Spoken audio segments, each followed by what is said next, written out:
ब्रह्मपुर विषय जानते ताहले तो आपन को गिरिजा रेस्टोरेंट रो इंट्रोडक्शन दबा किसी दरकार होबनी और जदि जानि नहांती ताहले एटा one of the oldest restaurant Brahmapur रो आउ एठी मो अजा भी निज स्कूल हाई स्कूल टाइम रे कॉलेज टाइम रे खाउतले आउ जेजे ससुर भी खाउतले आउ एबे आमे भी खाउछु जते बेले भी आमे जाऊ ब्रह्मपुर आमे खाऊ गिरिजा रेस्टोरेंट रो पकोड़ा गिरिजा पकोड़ा और Girija fried rice fried rice रो इंस्पायर्ड बनै छी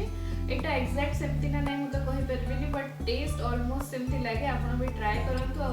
मते जणांतु गिरिजा रेस्टोरेंट सहित समस्तकर किछि ना किछि स्टोरी थाए आपणकर भी जदि किछि स्टोरी अछि आपण कमेंट रे जणांतु ओ रेसिपी को एन्जॉय करंतु वीडियो एंड रे मु आपण को बहुत ही फनी स्टोरी बटे कहिबी तो स्टे ट्यून चाउल मु एई कप रे मेजर करिके नेथली ताको धोई की ड्रेन करिया पे रखी देती चाउल पूरा सुखी जाइछि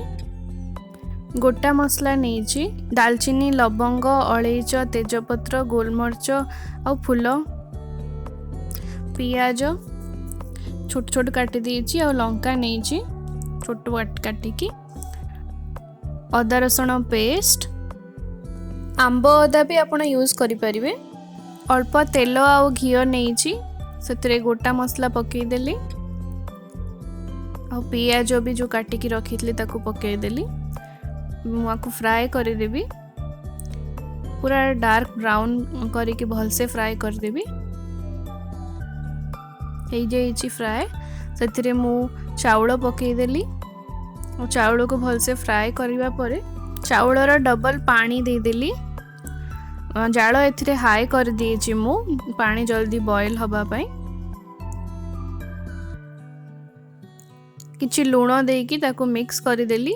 बेसी मिक्स करबानी बेसी मिक्स कले चाउल भांगी जिवो आ पेज बाहरी पड़िबो चाउल रे बॉयल आसीबा परे मु ताको सिम करके घोड़े देबी किंतु एबे हाई रे ही कुक करूची घोड़े देली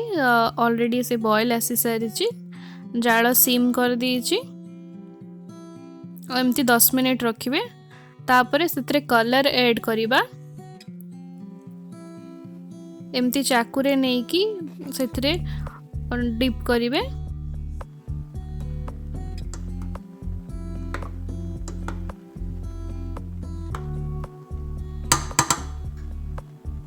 आपण जदि गैस रे कुक करूचंती ताहले 5 मिनिट सिम रे कुक करिवे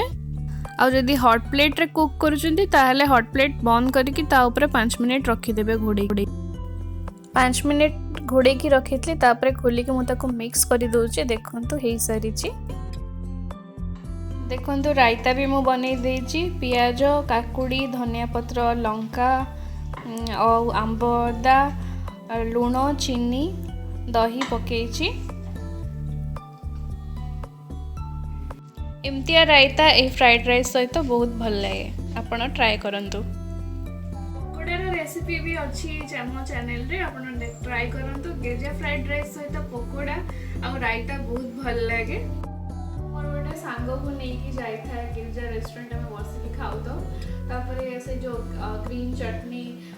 थिला लंका चटनी ताकू लगला सेटा खीरी आ से गोटे स्पून खाई देला तापर जहा ता हालत हैला जो माने खाई चंदी गिरिजा रे से माने बहुत भल से बुझी पारथिबे तापर अन्नपूर्णा मार्केट रे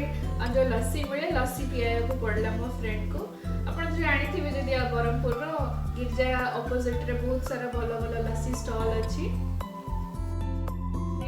पूरा देखिथिबा पाई धन्यवाद और एमती वीडियो पाई लाइक करंतु शेयर करंतु सब्सक्राइब करंतु हमर चैनल को रहिली बाय।